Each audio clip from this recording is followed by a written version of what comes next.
33 года прошло с тех осенних дней, когда боль и скорбь пришли практически в каждый ингушский дом. Осень 1992 года навсегда осталась в истории ингушского народа как одна из самых трагических страниц.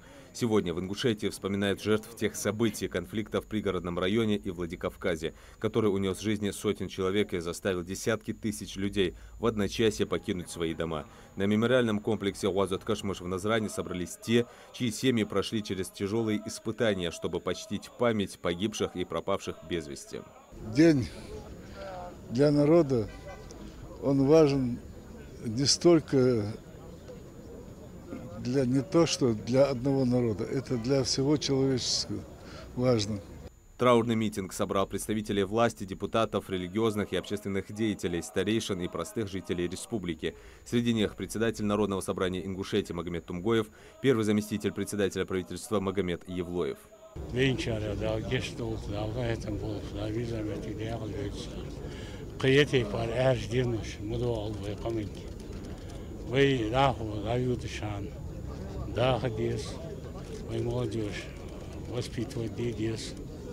Духе того, что надо обязательно жить, развиваться, и это мы сегодня делаем. Для тысяч людей, напрямую затронутых теми событиями, они остались тяжелым воспоминанием, которое до сих пор болью отзывается в сердце каждого жителя республики. Одним из них был Хамзат Бузуртанов, живший в пригородном районе.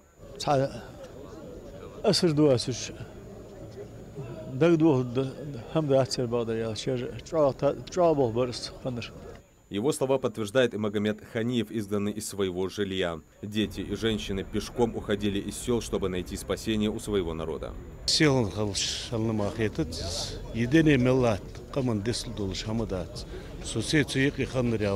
Тысячи людей, среди которых старики, женщины и дети, растянулись многокилометровой вереницей в поисках спасения. Одна часть искала убежище на равнине в Назрановском районе, другая пошла через горы в Сунжинский район. Муса Харсиев из селения Мужичи был одним из тех, кто помогал беженцам пройти Асинское ущелье.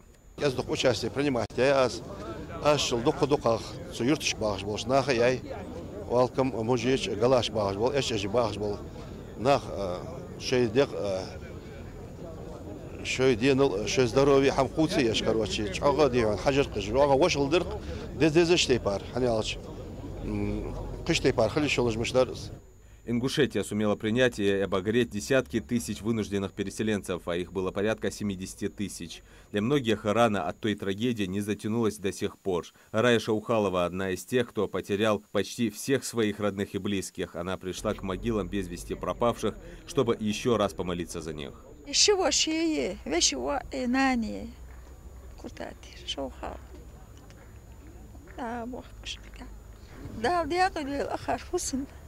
بيزج إيتا يا بزح شيخ البقرة يلسمر أخلو يخل خذش نياق تبين دا تيجدوه البحق برمول دقان بزن دياق. По последним данным, в списках пропавших без вести до сих пор числятся 192 ингуша. Их семьи живут в надежде, что когда-нибудь узнают правду о судьбе своих родственников. Ключевым моментом любого поминального дня является коллективная молитва. Сегодня, по традиции, на территории комплекса провели сала, прочитали дуа и совершили зикр в память о погибших. Звучали салаваты пророку Мухаммаду, да благословит его Аллах и приветствует.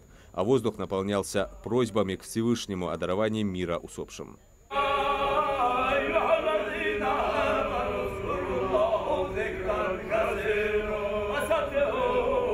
Мероприятия проходили на обновленной территории. Мемориал был отремонтирован в прошлом году на средства мецената Микаила Гуцериева. В прошлом году с подачи Махмуда Али Макшировича Калиматова благотворительным фондом «Совмар» на мемориале произошел очень такой масштабный ремонт, реконструкция. Вот комната, ритуальная комната Мурдица, тоже была очень красивая, вот эта комната отреставрирована. Дорожное покрытие, в общем, никаких вещей, которые подлежали ремонту, находились в таком не очень надлежащем состоянии, не осталось. Мы этому тоже безмерно рады, благодарим и Махмуда Али Макшировича Калиматова, и Микаила Саврекча Гуцериева. Прошло 33 года, а события осени 1992 года, они в сердцах выживших, в глазах ожидающих вестей о пропавших и в завете старейшин. Помнить, чтобы прошлое не повторялось.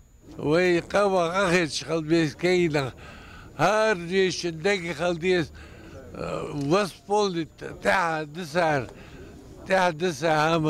شقدق دقة دال أندل أنت ديك شقول غيسوياك عليك كبنياك صنت على عظمشت إيك يا عمر ديك قبل سيدش خل وقت ترش. Сегодняшний день – это не только скорбь о прошлом, но и надежда на то, что уроки истории будут услышаны, а будущие поколения будут жить в мире и согласии. Юсуп Гелесханов, Адам Гулоев, Султан Магушков, Сулейман Кастоев, Магас 24.